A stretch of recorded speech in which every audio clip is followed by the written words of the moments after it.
Bom dia, estamos hoje aqui no Congresso de Psiquiatria, Congresso Brasileiro de Psiquiatria, e a gente vai conversar com o Dr. Alexander Moreira sobre espiritualidade. Dr. Alexander, bom dia, obrigado por estar aqui conversando com a gente. E eu queria conversar com você sobre as EQM, que são as experiências de quase morte, que são as experiências que alguns pacientes passam ao sofrer uma parada cardíaca e terem vivências diferentes. Eu gostaria que você explicasse um pouco para a gente o que é a EQM. Então, as experiências de quase morte são um conjunto de vivências que alguns pacientes têm quando estão em situações de grande risco de vida, né, com quase morte ou mesmo em parada cardíaca efetivamente. Então são várias situações que podem desencadear, desde uma infecção grave, um acidente, uma queda de um alpinista ou uma parada cardíaca, por exemplo. E alguns pacientes, a gente sabe que, por exemplo, em torno de 10% dos pacientes que sobreviveram à parada cardíaca, em média, referem ter apresentado uma EQM. Uma EQM, ela basicamente já tem um conjunto de experiências e, de um modo geral, o paciente não tem todas essas experiências. Mas, no geral, uma EQM completa seria o paciente, de um modo geral, ele subitamente sente a cessação da dor, do desconforto que ele tinha, ele tem uma experiência fora do corpo, ele se sente como se estivesse saindo do corpo, observando o corpo visto de cima.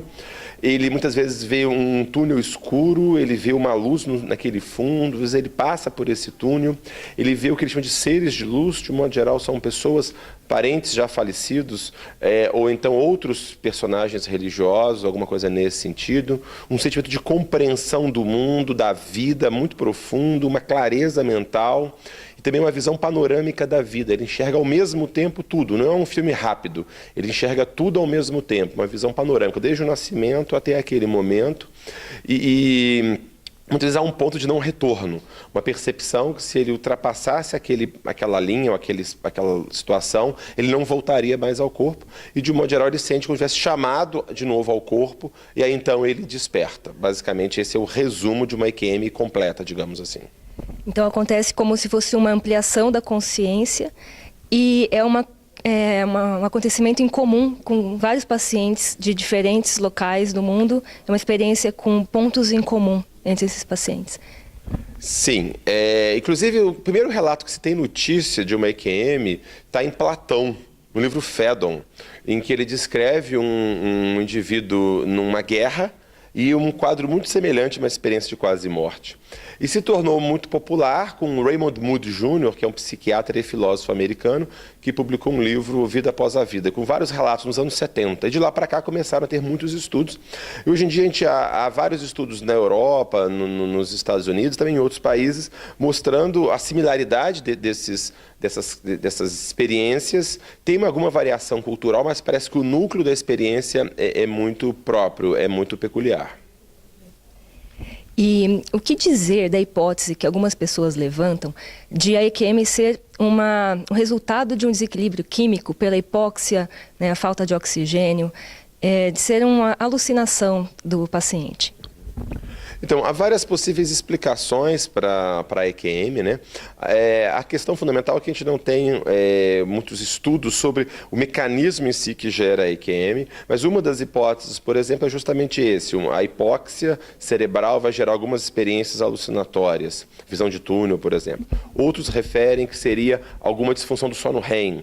Outros referem que seria uma alteração de algumas substâncias químicas cerebrais.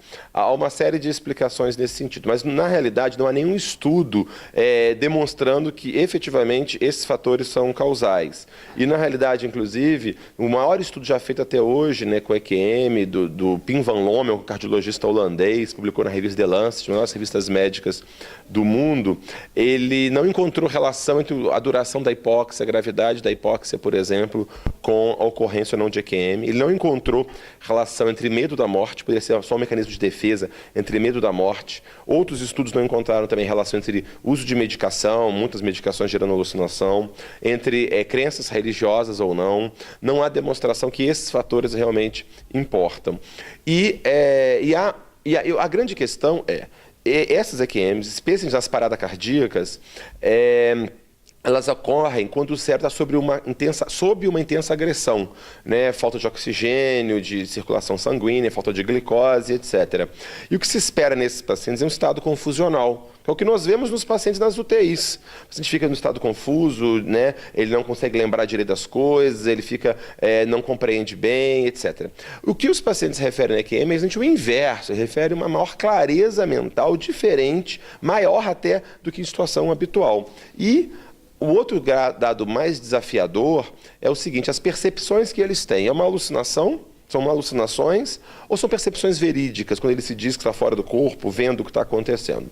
E há vários estudos, vários relatos chamados de percepções verídicas, em que o paciente descreve fatos que realmente aconteceram durante a parada cardíaca, e que seria muito improvável que ele apenas imaginasse isso ou tivesse uma percepção em outras situações. Então, sugerindo de alguma forma que efetivamente o paciente estava lúcido, consciente e percebendo a situação de um outro ambiente. O que sugere a questão, leva à discussão da questão mente e cérebro, né? Quer dizer, talvez a mente não seja apenas um produto da atividade cerebral, mas algo além disso.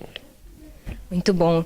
Dr. Alexander, é verdade que muitos pacientes, após a experiência de EQM, eles mudam a sua vida, mudam a forma de pensar e de ver as coisas? Sim, e esse é um outro dado também interessante nesse sentido, comparando com o estado confusional das UTIs. Um paciente após um estado confusional, que chamamos de delirium na UTI, o paciente ou não se lembra do episódio, ou ele sabe que aquilo ali era a mente dele não estava boa, o cérebro estava com problemas, e aí ele não dá muito valor a essas vivências. Diferente nas EQMs, o paciente tem uma sensação muito forte de veracidade daquilo ali, e aquilo, de um modo com muita frequência, gera mudanças duradouras na personalidade do indivíduo. Esse estudo holandês que eu falei, o maior já feito, tem segmento até 8 anos, em que se comparou pacientes que tiveram parada cardíaca e voltaram, mas não tiveram EQMs, e pacientes que tiveram parada cardíaca, voltaram e com EQMs. E percebeu-se que os pacientes que voltaram e tiveram EQMs, comparado com os pacientes que voltaram e não tiveram EQM, tiveram ao longo destes anos um maior desenvolvimento de altruísmo, maior espiritualidade, uma maior satisfação com a vida e maior sentido na vida também. Muito bom. Muito obrigada, então, Dr. Alexander. Esse tema é muito interessante, espero poder conversar mais vezes sobre isso, tá bom? Obrigada.